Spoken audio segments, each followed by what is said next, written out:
This week on the bottom line, we're going to be talking about the Grand Prix. We'll be talking about how rich people are. And in Crew Corner, we're going to be talking about what a deckhand needs to know. So please stick around for the whole thing. And this is the bottom line.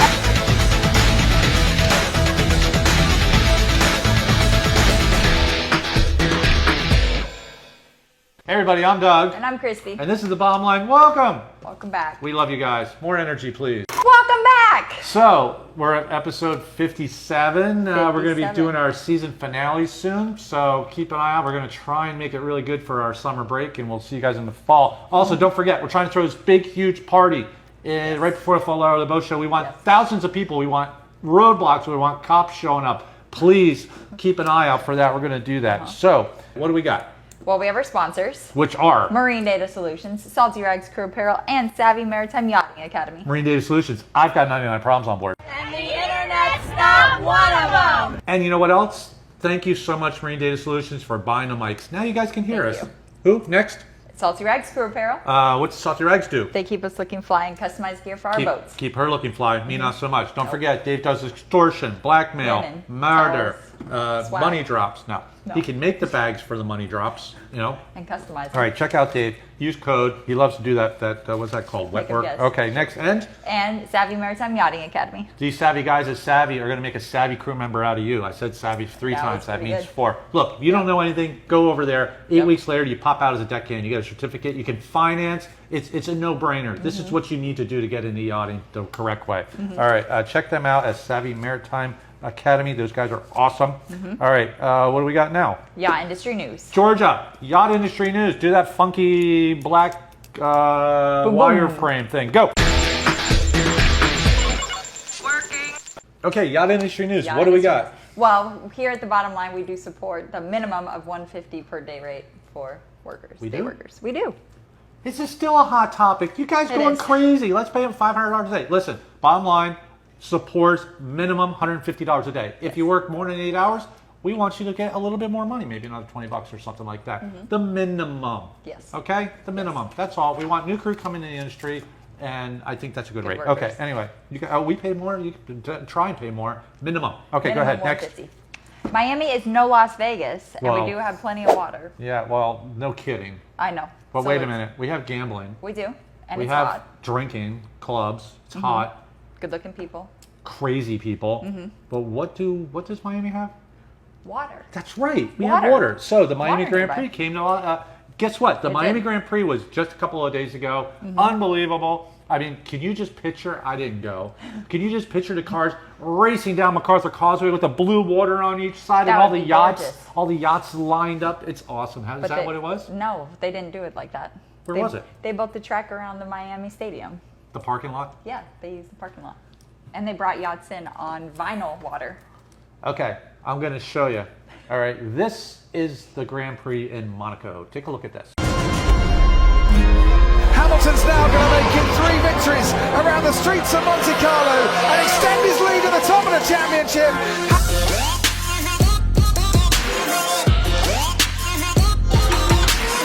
That looks pretty cool, doesn't it? It did. I mean, that's the place to be. Beautiful. Here's the Miami Grand Prix.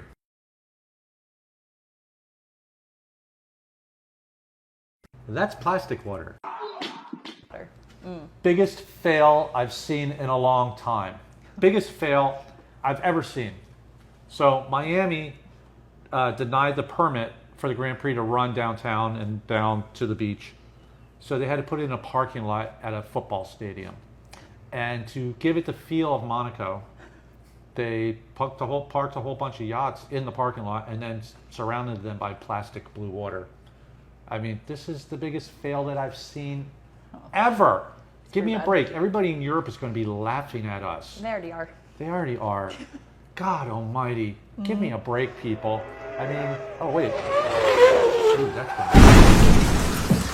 that's not good. Give me a break. This is stupid. All right? And guess what? It gets even more stupider. Just So like that? you could charter these boats in the parking lot in fake water. How much? watch the race. For a 4-person package, it's $38,000. Can you imagine somebody standing on a yacht on stilts around plastic water in a parking lot for $38,000 on the back of a yacht and go, this is living. This is ridiculous. Stupid. They didn't. So apparently they didn't give the permit downtown because all the condo owners are like, I don't like the noise. So great. Pass the torch, Miami. Where would be another place? How about, wait, is there a yachting capital of the I think world? so. Nearby Miami.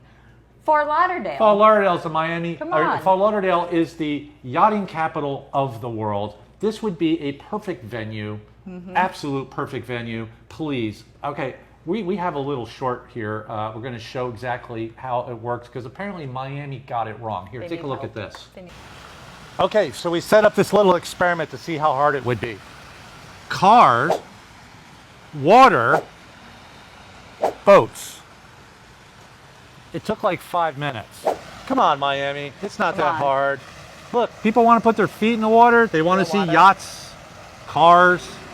Let's step it up for next year. What do you think? I agree. Okay, Come back on, to the Miami. studio. Let's go. I think a whole township could probably put it together. I think it should be in Lauderdale. I think they should be running up A1A past Bahia Mar with the ocean. That would be a real deal. I consider this the biggest fail ever, putting yachts in a parking lot around fake water. That's pretty bad. Okay, for $38,000 a day, by the way, charter. We don't even charter for $38,000 a day.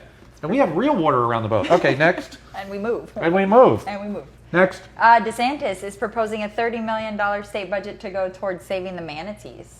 Oh, do we have a problem with the manatees? We do. Actually, we have a big problem in Florida with manatees. And guess what, guys? You got to slow down. You're killing the manatees. Now we got to spend $30 million. It's like the manatees sued the state for damages, and they won $30 million. Now, in all fairness, we're not killing them all with our propellers. No. But I do think you guys should slow down. What else is killing them? They are starving because there isn't enough seagrass because it is dying off because of our pollution. We need to cut down the pollution in our waterways too, for crying out loud. You don't understand it. Like when something goes in the water, it's not killing the manatee. Manatee's like, oh, that's not cool, dude. No. They're looking up at you. Yeah. Okay, what you're killing is the seagrass. And the seagrass is what the manatees eat. So for $30 million, what are they spending the money on? They are spending it on thousands of pounds of romaine lettuce. They're throwing tons of romaine lettuce in our waterway system To save to them. feed the manatees. Ugh. Come on. I love manatees. I love riding them. I love, to putting graffiti art on them. Oh, don't tell anybody that. should not but be we saying that. need We're to saving the manatees, Okay, not but we need encouraging to that. kind of cut it down a little on the pollution and running them over. Yeah. And frankly, if I'm on an exit ramp and I see a freaking manatee coming up to my car asking me for food, I'm going to lose it. There's so many of them. And you know what? The manatees, because there's no seagrass, they're hanging out in the bars and the clubs. Strip Taking his joints. spots, I know. Strip joints are very popular for manatees. I don't know why. They dig it. Okay, so let's get the manatees back in the water and get them fed and stop hitting them, please. Next. Yes, please. Oh, the company Cyber Yachts is filing revolutionary metaverse patents. I don't understand this. The metaverse is crazy. not real. Going back to It's it. not real. But now people are buying stuff on it. How much is this yacht that they want to sell that they're patenting in the metaverse? $400 million. $400 million for this 120-meter mega yacht. $400 million for Yeah. a metaverse yacht. Kinda. Well, that's going to go over well. Now, in all fairness, this is kind of like a marketing ploy. What do you get for the $400 million? You actually get the real motor yacht. You get with the it. real one, too. So 2 for the price of 1. Yeah, I wonder if you Metaverse can get the real. real one without the metaverse one. I don't know. I'm going to say yes. question. Anybody who's going to be Anything has a accepting a price. check for $400 million, they're like, we're going to give you whatever you want. Actually, I covered this yacht design about a year ago. I guess I haven't sold it yet. Here it is. Shocker. Take a look at this. And it's got this nice little ducktail swim thing that goes out in the back. I kind of like the yacht. Now, metaverse, I like the yacht. Metaverse, not so much. I think it's a waste of time. Although, can I be a captain in the metaverse and work from home? Try it. Okay, Can I apply. heard the metaverse, by the way, there's like a lot of sexual harassment. No, really. People are complaining. I got pushed in the corner by all these metaverse people and I felt very uncomfortable. Turn the freaking computer off. Jesus Power. Louises. You have the power. Unbelievable. Turn it off. If I was a captain, if I was a captain in the metaverse, could I turn bad weather on and off? That would thin out all the bad captains. Okay, next. Why does a metaverse boat sink? Is there insurance? I don't know. Oh, You big should questions. try it. Okay, next. This is how billionaires. So the market research firm Grandview Research has a forecast of the global yacht I market. bet they have a grand view of it. Here They comes do. the doom and gloom report. Hold on to your hats. No, actually, they're proposing that the yacht market is going to reach 12.16 billion by the year 2028, up from 8.15 billion in 2020. From 2020, the yacht market, the yacht industry is going to go from like 8 and change billion to 12 and change billion. Yachts are on 2028. fire. They are. They're on fire. Wait a Not minute. literally, but That's because of the pandemic? yes. Wait a minute. Why? I still don't understand why else we had a pandemic and now everybody's rich. Are any millionaires richer? They are. Billionaires have Billionaires. increased from about 2,000 to like 2,700 Over the pandemic. over the pandemic. We gained Yes. 700 more billionaires because of the pandemic. And they increased their wealth by 60% or $5 trillion. $5 trillion Wrap your head more. around that one. Yeah. Dear Lord, I trillion can't dollars. figure this out. I can't figure this out. This is everything's backwards and upside down. But the good Metaverse. news is, for yachting's on fire. We're here to stay, guys. And apparently, billionaires are spending tons of money on yachts. Okay, I mean, we're almost doubling. It's about a 70% increase since 2020. So there's going to be plenty of work for everybody. Everybody should be really happy. And please, for the love of God, don't say, well, those billionaires just made all this more money, so I need to get paid more. Get paid for because you're doing a great job. And we're going to talk about that in Crew Corner. Not We because are. somebody else has more money. Okay? When you equal all that out, I think that's communism. I'm not sure. Okay, all right, next. Bottom feeders. Bottom feeders. Georgia, give me the shark. Okay, bottom feeders. Who are our bottom feeders this week? Well, our 3 shout outs are going to Jay Moore in Ocean Reef. He just missed us when we were down there this past week. Jay sent me a nice message. He goes, I didn't know you guys were here. He saw us when we pulled out. Jay, next time, come by and say hi. You know, Motor Yacht Renaissance. We love it when people go, oh my God. Bottom line, we Yeah, love bottom it. line. Come on over and we're We going to do. act stupid because, frankly, when strangers come up to me, they're like, hi, Doug, how you doing? And they all know me. And I'm like, hi. Thanks for watching. No, I'm them just feel kidding. really I'm just kidding. Jay, come on by. Next. Come on by. Mike Brandt, the yacht chef out in New Orleans. Mike, thanks for watching. We love the fact that you watch. Mike tried to work on Renaissance. We just never could come together over the years. He's a chef. You never know in the future, Mike. We'll see. But anyway, Never know. hunker down in New Orleans because hurricane season's coming up. Yes, be safe. And don't they eat like Cajun food over there? Oh, it's so good. Yeah, it is, Yum. isn't it? Okay, It give me is. one more. One more. Ken Gibson, the captain on Homecoming. Ken. He's captain. I don't know where you are, Ken. Ken's a friend of mine. Thanks for watching, Ken. Ken straightens out people on the bottom line in the comments. He's like, this is the way it is. Because you know why? Because Ken's Thanks, like Ken. me. He's ex-Coast Guard. All right? And we kind of do things. If you ever see Ken offering a position on his boat, and it's very rare that he does, you guys should suck it up or get there fast because it's a really good program. He used to, Coast Guard, he used to be like in charge of stuff. Oh, Yeah, it's well, pretty thank cool. you. All right. Thank you for your service. Okay. We got Crew Corner coming up. Who is sponsoring Crew Corner this week? Crew Haven. What a surprise. Crew Haven. Get rested like the guest did. I could tell you right now, monkeys in butler suits, pink Rolls Royces, bouncy houses. Bubble machines, They disco had a big balls, giraffe over everything. there the other day. The bottom line is, the fact of the matter is, go there. If you're getting a boat refit or something, call Jamie, see if you can get the whole house. And I'm going to tell you what, it ain't going to roll around in the middle of the night. That house is never going to drag anchor. When the weather comes up, you don't have to go outside and tie the cars down. Nope. All right? And this is the best part. No night watch. Woohoo! Yep, just go to sleep. Put your jammies on, watch TV. Check Watch her out. TV, fall Crewhaven at 1501.com. That's because they were founded in 1501. That's Columbus's second trip. I Thought don't it think was his Jamie's third. Spanish. Okay, go ahead. Next. Sure. Ooh, Crew Corner. Crew We are- Corner. Wait, Georgia, hit the old cannon. Ba-boom. I like the breaks where Take a breath. yeah. I mean, doing it all at once is it's just too much. You lose your breath. Oh, and don't forget Okay. your 3 knots. What? Your 3 knots. 3 knots are? Damn it. Square, bowling. and See, forgot. Clove hitch? clove hitch. That was it. Okay. All right. Okay. Crew Corner. What do we got? Well, we are talking about what a deckhand needs to know. Y'all don't need to know anything. There you go. That's it. That's That's the other it. Crew Corner. Guys, see Done. you guys next week. No. Bye. Okay. What's a deckhand need to know? Well, technically, you don't need to know anything. All right. If you're coming into the industry and you are in the deck department, because there's 3 departments on a boat, and we'll talk about all 3. You know, we'll do interior next week. Okay. You got engineering, you got steward, and you've got deck. All right, and that's it. Those are the 3 departments. Now, if you're a warship, you'd have combat control and all that other More. stuff, but we don't have weapons. Well, we do, but you don't. All right, so the deck department, all you need is your STCW. You show up, Fort Lauderdale's a good place, get some day working to get on a boat. Now you're on a boat as a deckhand. You're like, I've made it. This is awesome. No. You haven't done anything yet, dude. Not yet. Now you have to keep your job. All right, but your plan for a deckhand should be 2 years down the road. You should be a bosun on a bigger boat or an unlicensed mate on a smaller boat. In 4 years, you should be a licensed mate on any boat, depending on what license. There's a couple of career paths. If you go on 100 to 140 foot size boats, or if you go on 150 to 250 and above, there are different career paths, but it really doesn't matter because when you get your licensing, when you get to that mate level, you're going to have the license appropriate with the boats that you were running because of your sea time and stuff. And then, so where are we at? 4 years to be a licensed mate. I would add another 3-4 years. You should be a captain in 8 years if you really apply yourself. How do you apply yourself? Starting with a deckhand.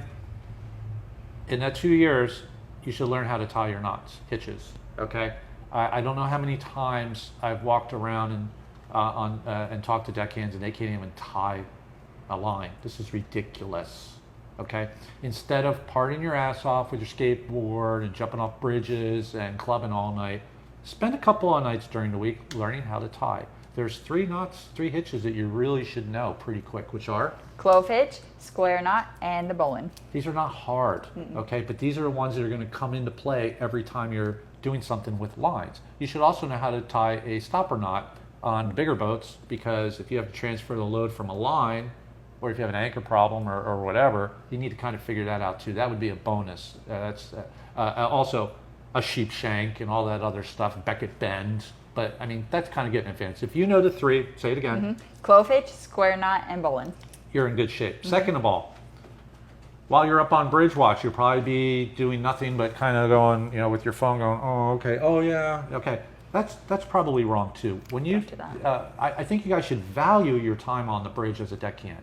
You should be asking the bridge watch officer what he's doing. Why did that boat turn? Why did you turn? What do those lights mean? Okay, you are actually in a position of a lookout. You're not there just to keep the other guy awake. If you're up on a bridge on watch, you have a role.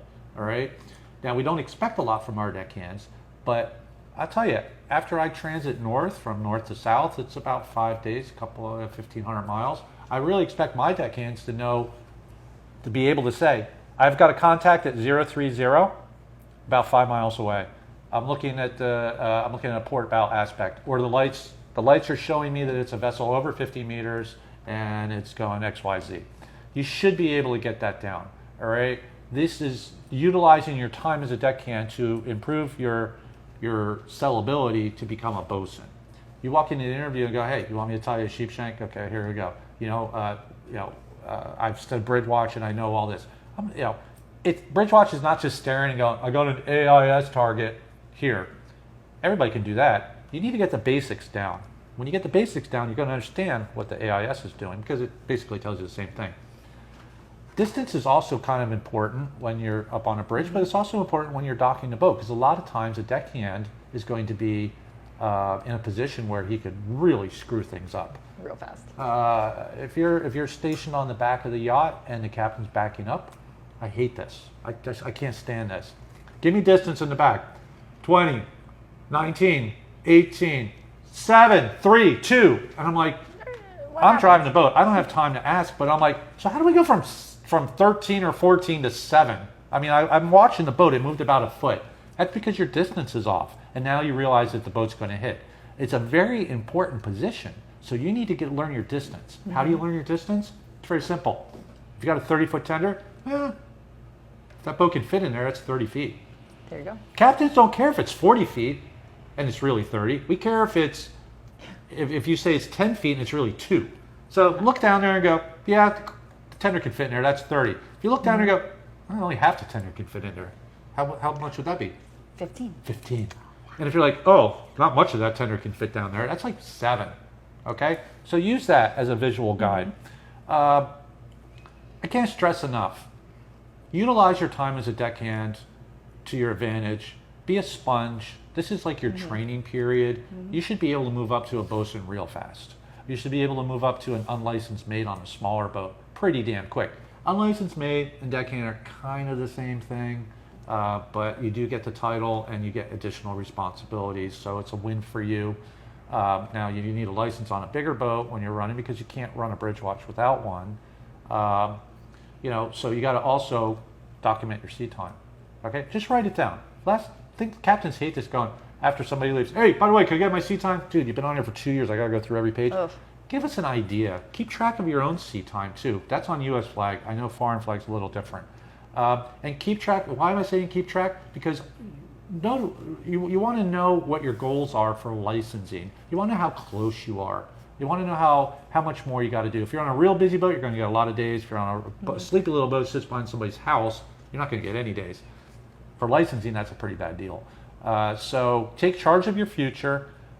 Utilize all the experience and wealth of information that's around you and put together a game plan. And I do believe 2 years as a deckhand is probably all you really want to be as a deckhand. Okay, so hopefully that was informative.